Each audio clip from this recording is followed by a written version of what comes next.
Remember that you are dust, and to dust you shall return. That was the phrase heard at parishes across the diocese this week. On Ash Wednesday, palm leaves, which are turned into ashes, mark the foreheads of young and old, signaling the beginning of the Lenten season. One parish still makes ashes the old-fashioned way, one palm at a time. Steve Kiltonic explains how it's done. This past week marked the beginning of Lent, the period of the liturgical year leading up to Easter.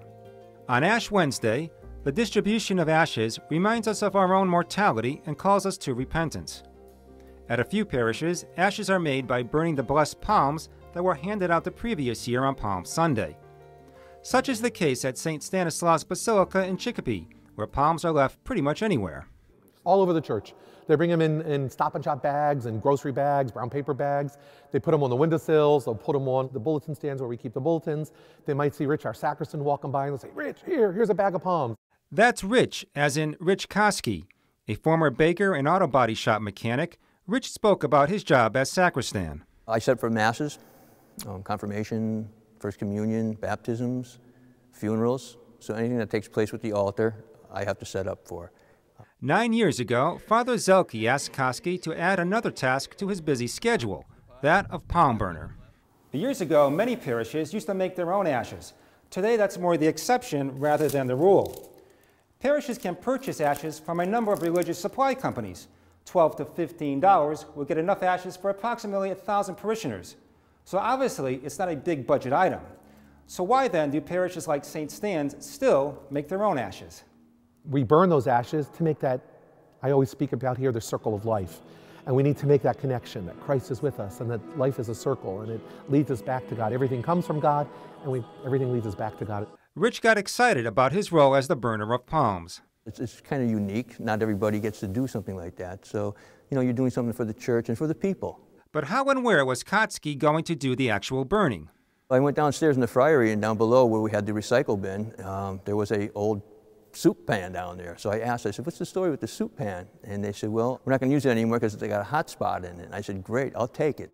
Armed with his tools of the trade, a chicken pot and long silver aluminum electrical pole he found in the boiler room, Rich was set to burn.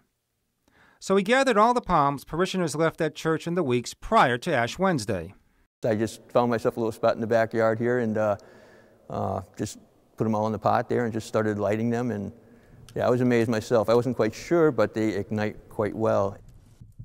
So far, there's been no 4-alarm fires, although the smoke once alarmed those nearby. One year we had the neighbors coming over here. They called the fire department. Really? Yeah. How much ash is needed each year for the congregation? I usually burn up about 2 pounds of ashes, and that will do probably all of Chicopee. We've never ran out of ashes yet, so I don't think we will. Any surplus ashes are added to this plastic container, which is stored in the sacristy. So you could have enough here for another 30 years. At least 30 years, yes. If anybody needs any from other parishes, they can come here and get them from us if they like. Kostke enjoys the tranquility he gets from burning palms. He rarely has an audience, and the fact that he helps people stay involved in the church by recycling the old palms for new ones. It's a nice thing to see him come back and say, "Here, Rich, here's the palms, can you fire them up and burn them up for us?" So it's good. Kostke has been referred to by some as St. Stan's Holy Janitor, a title he feels he hasn't earned just yet. It's okay, it's nice, but I don't believe myself as being that holy as a janitor. I don't know where they came up with that, but it's all right. I mean, other people seem to like that title for me. I'm a far cry from that, but I guess there's still hope, and I keep trying. People can call him what they want, sacristan, palm burner, holy janitor. It won't take away from Rich's obvious love for his work and respect for his church.